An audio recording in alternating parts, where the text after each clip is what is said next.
बच्चों एक बार फिर आपका स्वागत है सरल भौतिकी में। और आज के वीडियो में हम लोग क्या डिस्कस करेंगे? आज के वीडियो में हम बात करेंगे एक गोलीय आवेशित कोश के कारण विद्युत क्षेत्र की तीव्रता। मान लेते हैं हमारे पास R, कैपिटल R त्रिज्या का एक आवेशित गोलीय कोश है जिस पर कुल आवेश का मान Q है, और इससे इस गोलीय कोश के बाहर इसकी सतह पर और इसके भीतर विद्युत क्षेत्र की तीव्रता बच्चों ज्ञात करनी है। और किसकी सहायता से? गॉस के नियम की सहायता से। तो आइए शुरू करते हैं। यह आवेशित गोलीय चालक के कारण विद्युत क्षेत्र की तीव्रता जो हमें फाइंड करनी थी, हेडिंग हो गया भाई। ये आपको बता दिया कि एक गोलीय चालक है जिसकी त्रिज्या क्या है। देखो, अच्छा ये यहां से मान लेते हैं, ये अपने पास एक गोलीय चालक हो गया बच्चों जिसकी त्रिज्या R है और आवेश Q है। अब सबसे पहले हम सीखेंगे कि इस गोलीय चालक के बाहर विद्युत क्षेत्र की तीव्रता निकालना। अच्छा, क्योंकि हम गॉस के नियम का प्रयोग करेंगे बच्चों, और गॉस के नियम के अनुप्रयोग में हमें एक बंद सतह चाहिए होती है, तो इसके बाहर विद्युत क्षेत्र निकालने के लिए हम क्या करेंगे बच्चों? सबसे पहले इसके बाहर स्मॉल r त्रिज्या का एक बंद पृष्ठ जो गोलीय आकार का होगा, जैसे हम गॉसियन गोला कहेंगे, तो r त्रिज्या का एक गॉसियन गोला मानने पर, यानी अगर मुझे यहां पर विद्युत क्षेत्र निकालना था तो मैंने इस बिंदु से पास होता हुआ गुजरता हुआ एक गॉसियन गोला मान लिया जिसकी त्रिज्या स्मॉल r है और जहां स्मॉल r का मान कैपिटल R से बड़ा है। ठीक बच्चों, चलो अब इस गॉसियन गोले से निकलने वाला विद्युत फ्लक्स निकालते हैं। तो विद्युत फ्लक्स का बच्चों सूत्र क्या होता है? विद्युत फ्लक्स बराबर होता है क्षेत्रीय समाकलन E डॉट dA। अब E क्या हो गया? E तो हो गया विद्युत क्षेत्र। विद्युत क्षेत्र कैसा होगा? देखो, त्रिज्यीय रूप से बाहर की तरफ जैसा दिखाया गया चित्र में। ठीक, तो ये क्या हो गया? देखो विद्युत क्षेत्र हो गया, तो त्रिज्यीय रूप से कहां पर हो गया? देखो बाहर की तरफ हो गया। अच्छा, dA क्षेत्रफल सदिश, तो अगर मैं इसके ऊपर एक छोटा सा क्षेत्रफल मान लूं तो क्षेत्रफल सदिश कहां पर आ गया? देखो ये बाहर की तरफ आ गया। ठीक है, क्षेत्रफल सदिश हमेशा कैसा होता है? लंबवत बाहर की ओर। अच्छा, अब E में विद्युत क्षेत्र में और क्षेत्रफल सदिश में अगर आप कोण देखोगे बच्चों, तो दोनों क्योंकि एक ही दिशा में है तो इनके बीच का कोण कितना हो जाएगा? cos 0। तो E डॉट dA हो गया E dA cos 0 बच्चों। और यहां पर E क्योंकि हर जगह नियत होगा तो E को बाहर निकाल लिया। cos 0 का मान बच्चों कितना हो गया? cos 0 का मान बच्चों हो जाता है 1, तो ये पूरी टर्म 1 हो गई। E यहां से समाकलन से बाहर आ जाएगा क्योंकि नियत है, और समाकलन dA। अच्छा बच्चों, समाकलन dA का मतलब क्या हो जाएगा? समाकलन dA का मतलब हो जाएगा पूरे गॉसियन गोले का क्षेत्रफल। और पूरे गॉसियन गोले का क्षेत्रफल यानी इसका मतलब क्या हो जाएगा बच्चों? इसका मतलब हो जाएगा गॉसियन गोले का क्षेत्रफल। और गोले का क्षेत्रफल बच्चों कितना होगा? गोले का क्षेत्रफल हो जाएगा 4 पाई r²। तो समाकलन dA का मान बच्चों कितना आ गया? समाकलन dA का मान आ गया 4 पाई r²। तो ये तो हो गई समीकरण 1, जहां पर हमने क्या निकाल लिया? कुल फ्लक्स निकाल लिया, विद्युत फ्लक्स। अच्छा, अब आ जाते हैं कि इस बड़े वाले गॉसियन गोले के भीतर कुल कितना आवेश है। तो इसके भीतर कुल कितना आवेश है? तो पूरा इस बड़े वाले गोले ने छोटे वाले गोले को पूरा का पूरा अपने अंदर ही बंद कर लिया। तो इस बड़े गोले के अंदर कितना आवेश हो गया? Q। तो इस गॉसियन गोले के भीतर कुल बच्चों आवेश कितना हो गया? Q आ गया।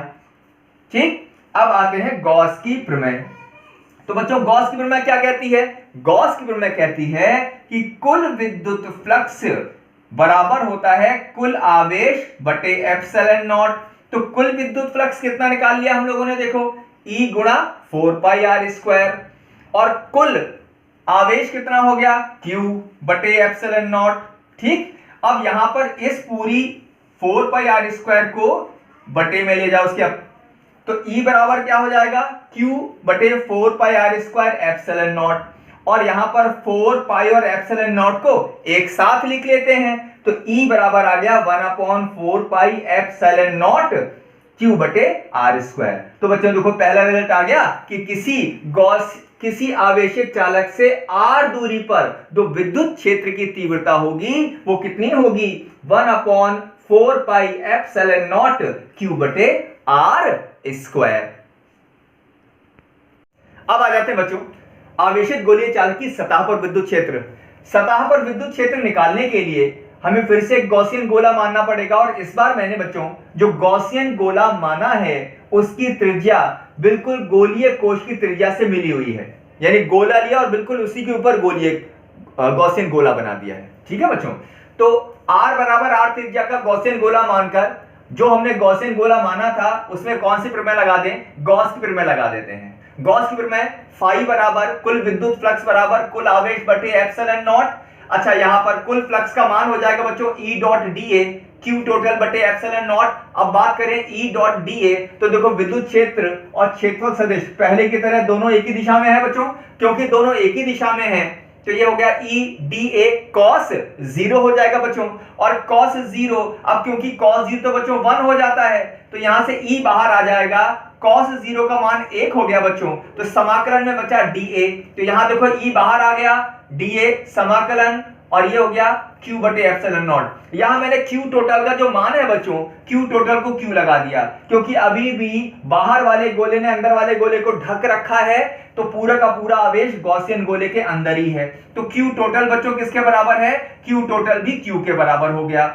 ठीक है, अब E समाकलन dA का मतलब हो जाएगा, समाकलन dA का मतलब गॉसियन गोले का क्षेत्रफल, और गॉसियन गोले का क्षेत्रफल, गोले का क्षेत्रफल कितना होता है 4 पाई r स्क्वायर, तो E गुणा 4 पाई r स्क्वायर बराबर Q बटे एप्सिलॉन नॉट। इसको नीचे अपॉन में ले आओ, तो E बराबर Q बटे 4 पाई r स्क्वायर एप्सिलॉन नॉट, और 4 पाई और एप्सिलॉन नॉट को अरेंज करके लिख दो, तो E बराबर आ गया 1 बटे 4 पाई एप्सिलॉन नॉट Q बटे r स्क्वायर। तो ये किसका मान हो गया, गोलीय आवेशित कोश की सतह पर विद्युत क्षेत्र हो जाएगा 1/4 पाई एप्सिलॉन नॉट Q बटे r स्क्वायर।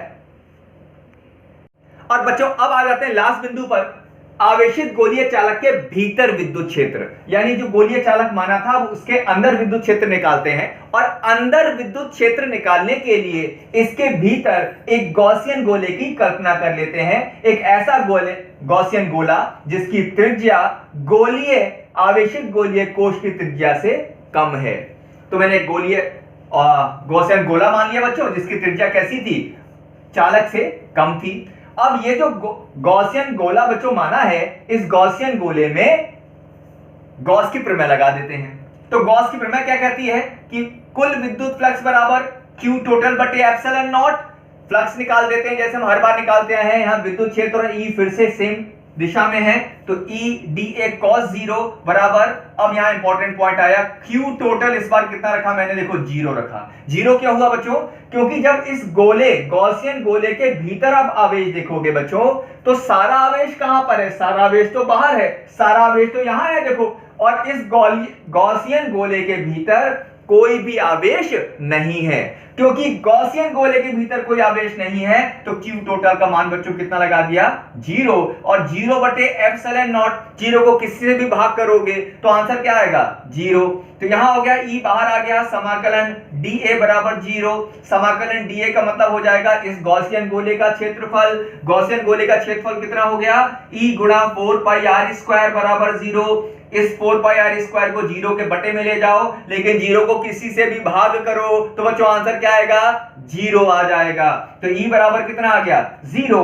तो E आंतरिक बिंदु कितना आ गया, 0, यानी किसी भी गोलीय कोश, आवेशित गोलीय कोश के भीतर किसी भी बिंदु पर विद्युत क्षेत्र की तीव्रता बच्चों कितनी हो जाएगी, 0।